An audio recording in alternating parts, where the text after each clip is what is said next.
এরপরের প্রশ্ন আমি দেখতে পাচ্ছি মোহাম্মদ আখতার নীরা, আপনি জানতে চেয়েছেন নির্দিষ্ট কাউকে বিয়ের উদ্দেশ্যে কি আল্লাহর কাছে চাওয়া যাবে? বোন মাহমুদ আখতার নীরা, নির্দিষ্ট কাউকে বিয়ে করা এটা আল্লাহর কাছে চাওয়া যেতেই পারে। আল্লাহ আমার অমুককে ভালো লাগে, আপনি তাকে আমার সঙ্গে বিয়ে দিন। তবে এই বিয়ের আগে অন্য কাউকে পছন্দ করে নির্দিষ্ট করে তাকে চাওয়া, এটা কোনো অর্থবহ চাওয়া নয়। এই দোয়াটা কোনো শুদ্ধ দোয়া নয়, নিষিদ্ধ নয় এতটুকু বলবো, কিন্তু খুব বেশি প্রশংসনীয় দোয়া নয়, ভালো দোয়া নয়। তার কারণ হলো আপনি যাকে চাচ্ছেন আপনি নির্দিষ্ট যদি করে নেন যে তাকে নিয়ে আপনি ঘর করবেন, তাহলে সেক্ষেত্রে তার ভালো হওয়া মন্দ হওয়ার দায় দায়িত্ব কিন্তু আপনার উপরে।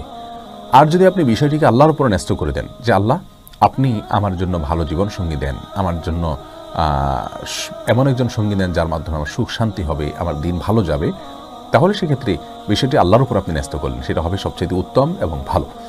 ওটাই হলো সুন্নাহসম্মত দোয়ার স্টাইল।